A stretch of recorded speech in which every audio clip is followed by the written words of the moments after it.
જય અંબા જય ખંભલાઈમાં આજે 29 જુલાઈ 2026 અને બુદ્ધિપ્રદા બુધવારે ગુરુ પૂર્ણિમા.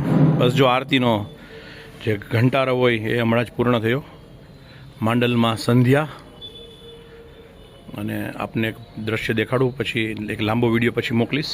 પણ કદાચ ગુજરાતનું એકમાત્ર મંદિર એવું છે, આપણે ફરી એકવાર ક્યારેય પણ અભિમાનની ભાવના જ નથી, આત્મશ્લાઘા નથી, માત્ર આપણા પરિવારને ગૌરવની પ્રાપ્તિ થાય એટલા માટે કે અગ્નિહોત્ર સવારના સૂર્યોદયનું પહેલું કિરણ જ્યારે માંડલ ઉપર પડે ત્યારે યજ્ઞ થાય. બપોરે 12 વાગે જ્યારે સૂર્યદેવ આપણા મધ્યાહન કાળ ઉપર હોય, અલ્ટિમેટ સોર્સ ઓફ એનર્જી છે, પ્રત્યક્ષ સ્વરૂપ શક્તિનું સૂર્યનારાયણ દેવ.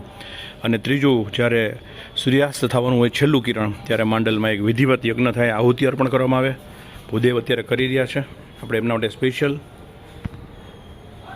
આના દર્શન પણ દુર્લભ છે. અગ્નિહોત્ર છે, અગ્નિ સાક્ષાત. અને મારો એક વિડીયો અને મારો એક ઇન્ટરવ્યૂ ટીવી ઉપર એના પર આવેલો છે, યજ્ઞથી એને સાયન્સ શું છે એને કનેક્ટિંગ લિંક કરતું. પણ ત્રણેય ઋષિમુનિઓ બ્રહ્માજી, અંગિરસ, માંધાતાજી અને કુત્સસ ઋષિના સાનિધ્યમાં,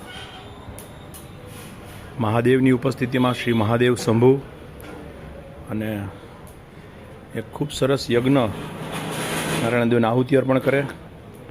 પિતૃદેવ આગળ પણ દીવો, અને પછી એક વિડીયો આજે હું દર્શનો તમને અપલોડ કરીશ. હમણાં જ ઘણા બધા વખતથી આપણે મળી શક્યા નથી, થોડા કામમાં વ્યસ્ત. અને અગ્નિહોત્ર યજ્ઞના આપ દર્શન કરી લ્યો. આ દર્શન ખરેખર દુર્લભ છે. કદાચ ગુજરાતના કોઈ પણ મંદિરમાં જાણવામાં નથી આવ્યું કે આવું થતું હોય, અને આપણે ત્યાં વર્ષોથી સમગ્ર પરિવારના કલ્યાણ અર્થે થઈ રહ્યું છે. જય અંબા જય ખંભલાઈમાં, કેવળ તુજ કરુણા.